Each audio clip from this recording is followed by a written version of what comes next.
आज मैं एक्सप्लेन करने वाला हूँ 2021 में रिलीज हुई एक साइंस फिक्शन और थ्रिलर मूवी मदर एंड्रॉइड, जिसकी IMDb रेटिंग है 4.8 आउट ऑफ 10। इस मूवी में हमें दिखाया गया है कि ये जरूरी नहीं कि जिस टेक्नोलॉजी को हमारे लाइफ को इजी करने के लिए बनाया गया हो वो हमेशा कारगर हो। कई बार यह आधुनिक टेक्नोलॉजी हमारे लिए बहुत बुरी भी हो सकती है। इस मूवी में हमें यही दिखाया गया है। तो बिना ज्यादा देर के मूवी की एक्सप्लेनेशन स्लैश समरी शुरू करते हैं। मूवी की शुरुआत में हमें एक टीनेज कपल को दिखाया जाता है, जिसमें लड़के का नाम सैम और लड़की का नाम जॉर्जिया था। सैम जॉर्जिया को जी बोला करता था, इसलिए हम भी मूवी में जॉर्जिया को जी ही पुकारेंगे। वो दोनों क्रिसमस पार्टी एंजॉय कर रहे थे। इस समय टेक्नोलॉजी इतनी हाईटेक हो चुकी है कि अब घरों में एंड्रॉइड रोबोट्स सर्वेंट के तौर पर काम करते हैं, और अभी के समय में लगभग हर घर में 1 या 2 एंड्रॉइड सर्वेंट जरूर हैं। अब हम जी को देखते हैं, जिसे पार्टी के दौरान पता चलता है कि वो प्रेग्नेंट है, और वो ये बात सैम को बताती है। उन दोनों को कुछ भी समझ नहीं आ रहा था कि अब क्या किया जाए, क्योंकि वो दोनों ही इसके लिए तैयार नहीं थे। पर जी का मूड इस सब की वजह से कुछ ज्यादा ही खराब हो जाता है, और वो इस सब के लिए सैम को ब्लेम करने लगती है और वहाँ से चली जाती है। जी को परेशान देखकर जी के मॉम डैड उससे पूछते हैं कि तुम ठीक तो हो ना, और जी हाँ सब ठीक है बोलकर पार्टी में शामिल हो जाती है। सैम जी को मनाने के लिए आता है, पर जी सैम से बहस करने लगती है। ये सब जी की फ्रेंड देख रही होती है, इसलिए वो जी से बात करती है और जी उसे इस सब के बारे में बता रही होती है। तभी अचानक से लाइट ब्लिंक करती है और एक तेज कानों को चुभने वाली सायरन की आवाज सुनाई देती है, और जैसे ही लाइट वापस आती है जी और उसकी दोस्त नीचे जाकर देखते हैं तो वहाँ पर वो एंड्रॉइड रोबोट्स लोगों को मार रहे थे। उन्हें कुछ भी समझ नहीं आ रहा था कि वो अचानक से ऐसा क्यों कर रहे हैं। उनमें से कुछ लोग उन रोबोट्स को बंद करने की कोशिश करते हैं, पर वो रोबोट लोगों को मारे जा रहा था। तभी उस रोबोट की नजर जी पर पड़ती है और वो उसे मारने के लिए आगे बढ़ने लगता है। तभी सैम जी को बचाने के लिए उस रोबोट से फाइट करने लगता है, पर वो रोबोट सैम पर भारी पड़ने लगता है और वो सैम का गला दबा रहा होता है। तभी पीछे से सैम का एक दोस्त आता है और उस एंड्रॉइड रोबोट को मारकर सैम और जी को बचा लेता है, और वो सभी घर के बाहर आते हैं। बाहर आकर वो सभी देखते हैं कि सभी के घरों पर जो एंड्रॉइड रोबोट्स थे वो सभी बेकाबू हो चुके हैं और सभी ह्यूमंस पर हमला कर रहे हैं। सैम को कुछ भी समझ नहीं आ रहा था कि आखिर ये सब हो क्या रहा है। अब हमें दिखाया जाता है कि 9 महीने बीत चुके हैं और हमें जंगल के बीच एक टेंट लगा हुआ नजर आता है, जिसके अंदर सैम और जी होते हैं। जी की प्रेगनेंसी को 9 महीने चल रहे थे, मतलब कि सैम और जी पिछले 9 महीने से जंगल के रास्ते आगे बढ़ रहे हैं, क्योंकि शहरों के बीच से जाना बिल्कुल भी सेफ नहीं था, क्योंकि वहाँ पर हजारों की संख्या में एंड्रॉइड रोबोट्स थे। इसलिए वो दोनों अपनी जान बचाने के लिए जंगल में छुपे हुए थे। पर जी की डिलीवरी का समय आने वाला था, इसलिए वो दोनों एक सेफ जगह की तलाश में थे और वो दोनों उसी तलाश में आगे बढ़ने लगते हैं। तभी अचानक उन्हें जंगल के बीच बने एक आर्मी कैंप नजर आता है और वो दोनों आर्मी वालों से मदद मांगते हैं, पर उन्हें अंदर लेने से पहले उनकी जांच की जाती है और उनके सभी हथियारों को जब्त कर लिया जाता है, और उन दोनों को यहाँ रुकने की परमिशन मिल जाती है। और यहाँ पर पहली बार जी की प्रेगनेंसी का चेकअप किया जाता है और वो डॉक्टर जी को बताती है कि जल्द ही तुम्हारी डिलीवरी होने वाली है, इसलिए तुम चाहो तो यहीं पर अपने बच्चे को जन्म दे सकती हो। इस पर जी बोलती है कि हमने सुना है कि नॉर्थ कोरिया के लोग प्रेग्नेंट महिलाओं और उसकी फैमिली को कोरिया ले जा रहे हैं और वो जगह काफी सेफ है। वो हमें शिप से कोरिया ले जाएंगे और उनकी शिप बोस्टन आने वाली है, इसलिए हम बोस्टन जा रहे हैं। ये सुनकर वो डॉक्टर बोलती है कि वो लोग सिर्फ माँ और बच्चे को ले जा रहे हैं। ये जानकर जी बहुत निराश होती है, क्योंकि उसे लग रहा था कि वो लोग पूरी फैमिली को उनके साथ ले जा रहे हैं। वहीं दूसरी ओर हम सैम को देखते हैं, जो एक आर्मी वाले से बोस्टन जाने का कोई सेफ रास्ता पूछ रहा होता है, पर वो आदमी सैम को बताता है कि अब कोई भी जगह सेफ नहीं है, क्योंकि सभी और एंड्रॉइड्स फैले हुए हैं, इसलिए वहाँ जाना बिल्कुल भी सेफ नहीं है। और उसी रात जी सैम से बोलती है कि मैं अपने बच्चे को यहीं जन्म देना चाहती हूँ, पर सैम चाहता था कि वो अपने बच्चे को एक अच्छी जगह जन्म दे। तब जी सैम को डॉक्टर की कही हुई बात बताती है कि वो लोग सिर्फ माँ और बच्चे को ही अपने साथ ले जा रहे हैं। ये सुनकर सैम थोड़ी देर के लिए खामोश हो जाता है, पर उसके बाद वो बोलता है कि अगर ऐसा है तो मैं तुम दोनों को सेफ जगह पर भेज दूंगा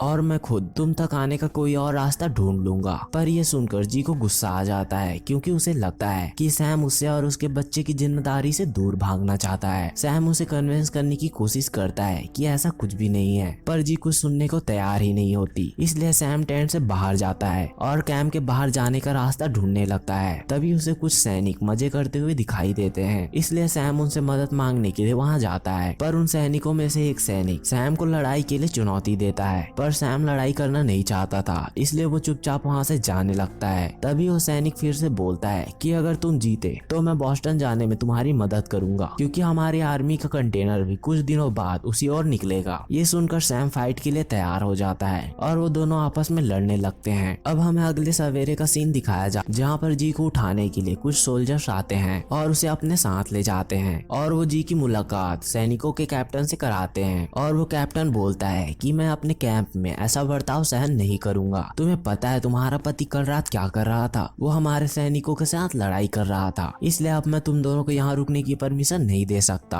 और वो सोल्जर सैम और जी को उनके सामान वापस देकर कैंप से बाहर निकाल देते हैं। उन्हें इस बात की फिक्र भी नहीं होती कि वो प्रेग्नेंट है, पर जो डॉक्टर थी वो जी को डिलीवरी के लिए सभी जरूरी सामान देती है और उन्हें हिम्मत देती है कि डरने वाली कोई बात नहीं है, ये तुम अकेले भी कर सकती हो, क्योंकि पहले के समय में जब डॉक्टर्स नहीं थे तब भी बच्चे पैदा होते थे। और सैम और जी फिर से जंगल के रास्ते आगे बढ़ने लगते हैं, पर जी सैम के फाइट वाली बात से लेकर नाराज थी, इसलिए वो सैम से बिना बात किए आगे बढ़ी जा रही थी। पर कुछ दूर आगे जाकर वो थक जाती है और बैठ जाती है और सैम उसके पास आता है और उसे अपने किए की माफी मांगता है और बोलता है कि मैं ये सब नहीं करना चाहता था, पर उस सोल्जर ने हमें बॉस्टन ले जाने का ऑफर दिया, इसलिए मुझे ऐसा करना पड़ा। तभी अचानक से बारिश शुरू हो जाती है, जिसके कारण वो पूरी तरह से भीग जाते हैं और कांपने लगते हैं, पर वो ऐसी हालत में आग भी नहीं जला सकते थे। अब वो दोनों जैसे तैसे रात बिताते हैं और अगले दिन फिर से आगे बढ़ने लगते हैं और उन्हें रास्ते में एक बड़ा सा घर नजर आता है और सैम अकेले उस घर को चेक करने के लिए जाता है कि उसके अंदर कोई एंड्रॉइड रोबोट तो नहीं है और वो घर पूरी तरह से सेफ होता है। इसलिए सैम जी को भी अंदर बुलाता है और वो दोनों वहीं आराम करने के लिए रुकते हैं और सैम बॉस्टन तक पहुंचने के लिए कोई सेफ रास्ता ढूंढने लगता है। उसी दौरान जी बोलती है कि मैं अपने बच्चे को यही जन्म देना चाहती हूँ, क्योंकि बोस्टन जाना सेफ नहीं है। और वो दोनों उसी घर में रात बिताते हैं और अगले सवेरे जी जागती है और सैम को ढूंढते हुए बाहर आती है, जहाँ पर सैम एक बाइक को रिपेयर कर रहा था। ये देखकर जी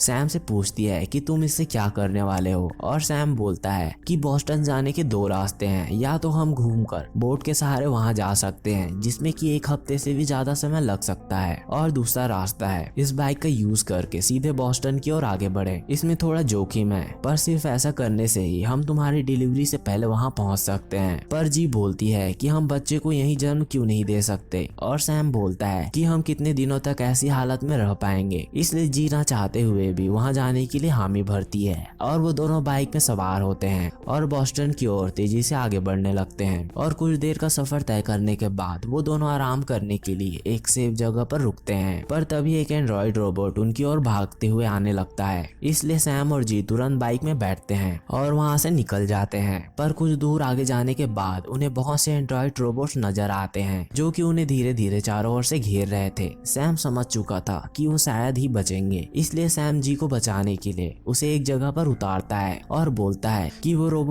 रोबोट्स हमें ऐसे नहीं, इसलिए मैं उनका ध्यान बटाता हूँ और तुम झरने के पास मेरा इंतजार करना। जी उसे ऐसा करने से मना कर रही होती है, पर सैम वहाँ से निकल जाता है और जी धीरे धीरे आगे बढ़ने लगती है। उसके पेट में भी दर्द हो रहा था, पर वो उन रोबोट से छुपकर चुपचाप आगे बढ़ रही थी। तभी वहाँ पर एक आदमी आता है जो जी को अपने साथ चलने को बोलता है, पर जी सैम के बिना जाने से मना कर देती है। इसलिए वो आदमी जी को सैम से मिलवाने और उन एंड्रॉइड से बचाने का वादा करता है, इसलिए जी उसके पीछे पीछे जाने लगती है। कुछ दूर आगे जाने के बाद वो उस आदमी के खुफिया अड्डे तक पहुंचते हैं जो कि पत्तियों से ढकी हुई थी। उस चैम्बर के अंदर जाकर जी उससे पूछती है कि तुम कौन हो, और वो आदमी बताता है कि मेरा नाम आर्थर है, मैं उसी कंपनी में काम किया करता था जिस कंपनी में उन एंड्रॉइड्स को बनाया जाता था। और आर्थर बताता है कि शुरुआत में तो उन एंड्रॉइड्स ने लोगों की जिंदगी को आसान बनाया, पर पता नहीं कैसे वो रोबोट्स अपने आप अपग्रेड होने लगे, खुद को ह्यूमन से बेहतर समझने लगे। इसलिए वो सभी एंड्रॉइड्स अपना साम्राज्य बनाना चाहते हैं। इसके लिए वो सभी मनुष्यों को मार रहे हैं। जी को फिर भी कुछ समझ नहीं आ रहा था, क्योंकि उन एंड्रॉइड्स को तो मनुष्यों को चोट ना पहुंचाने के लिए प्रोग्राम किया गया था। फिर ऐसा क्या हुआ जिसके कारण वो सभी एंड्रॉइड्स मनुष्यों को मारने लगे। जी को सैम की फिक्र हो रही होती है, इसलिए वो सैम को ढूंढ ढूंढने जाने की बात करती है, जिस पर आर्थर उसे समझाता है कि तुम्हें ऐसा नहीं करना चाहिए।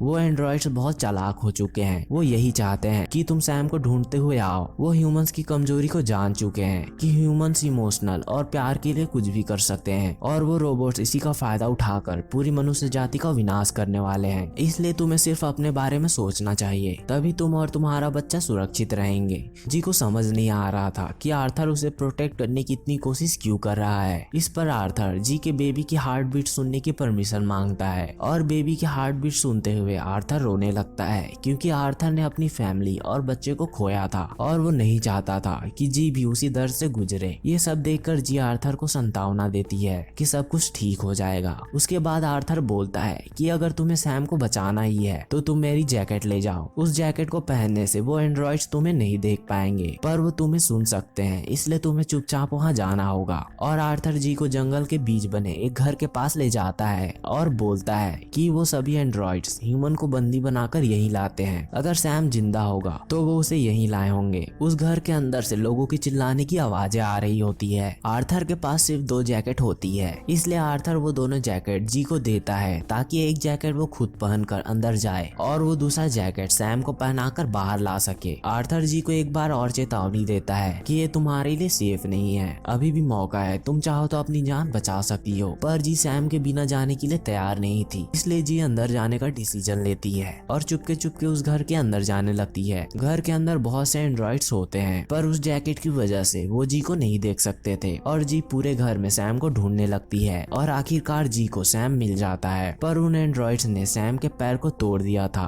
जी सैम को बचा पाती उससे पहले ही वहाँ पर एक एंड्रॉइड आने लगता है, इसलिए जी उसी कमरे में छिप जाती है और उस एंड्रॉइड का ध्यान बटाने के लिए सैम उस एंड्रॉइड को अपनी ओर बुलाता है, और वो एंड्रॉइड सैम का पैर कुचलकर और जख्मी कर देता है। और जैसे ही वो रोबोट जाता है, जी सैम को वो जैकेट पहना देती है और वो दोनों बाहर जाने लगते हैं। उस कमरे में एक और आदमी होता है जो चाहता था कि उसे भी बचाया जाए, पर जी के ऐसा ना करने की वजह से वो शोर मचाने लगता है, जिसके कारण वो रोबोट्स जी और सैम को नोटिस कर लेते हैं और उन्हें मारने के लिए उनकी ओर बढ़ने लगते हैं। तभी आर्थर वहां आता है और उन रोबोट्स को शूट करने लगता है। सैम चलने की हालत में नहीं था, इसलिए आर्थर सैम को अपनी कार में लिटाता है। उसी समय जी के पेट में भी दर्द होने लगता है, जिसके कारण जी बेहोश हो जाती है, और जब जी को होश आता है तो वो खुद को बोस्टन के हॉस्पिटल में पाती है। जी ने अपने बच्चे को जन्म दे दिया था, जो कि एक बेबी बॉय होता है। जी के बाजू में सैम भी लेटा होता है। ये देखकर जी रिलीफ फील करती है कि उसकी पूरी फैमिली सेफ है। तभी वहाँ पर एक डॉक्टर आती है और जी को बताती है कि तुम्हें जिस आदमी ने यहाँ लाया था उसकी हालत ठीक नहीं है, वो तुम्हें यहाँ लाने के बाद बेहोश हो गया। उसने जब तुम लोगों को यहाँ लाया था तो हमने तुम्हारी हालत देखी और तुम्हारी डिलीवरी के लिए तुम्हें अंदर ले आए। डॉक्टर के जाने के बाद जी सैम के पास जाती है और उसे पता चलता है कि सैम के पैर बुरी तरह से टूट चुके थे, इसलिए डॉक्टर्स को सैम का पैर काटना पड़ा। पर सैम जी को हौसला दिलाने के लिए बोलता है कि तुम परेशान मत हो, सब ठीक हो जाएगा। और कुछ देर बाद वहाँ पर एक सोल्जर उनसे पूछताछ करने के लिए आता है और जी से पूछता है कि तुम लोग उन एंड्रॉइड से बचते हुए यहाँ तक कैसे आए। और जी उस सोल्जर को जैकेट के बारे में बताती है, पर उस सोल्जर को यकीन नहीं होता क्योंकि ऐसी कोई जैकेट का आविष्कार अभी तक हुआ ही नहीं है। अब जी को भी आर्थर पर शक होने लगता है, क्योंकि आर्थर ने उसे बताया था कि एंड्रॉइड्स बहुत चालाक हो चुके हैं, वो ह्यूमंस को खत्म करने के लिए कोई भी चाल चल सकते हैं और किसी का भी यूज कर सकते हैं। ये जानने के बाद वो आर्थर के पास जाते हैं, पर वहाँ पर आर्थर नहीं होता। वो कैंप में रुके बाकी लोगों को मार रहा होता है, क्योंकि आर्थर भी एक एंड्रॉइड होता है जिसने इस कैंप में घुसने के लिए जी और सैम का यूज किया था। अब ये पूरा कैंप खतरे में था, जिसे बचाने का सिर्फ एक ही तरीका था कि कैंप में रखे हुए एमपी डिवाइस को ऑन करके सभी एंड्रॉइड्स को ऑफ कर देना। इसलिए जी उसी एमपी की ओर जाने लगती है। तभी वहाँ पर आर्थर आ जाता है और बोलता है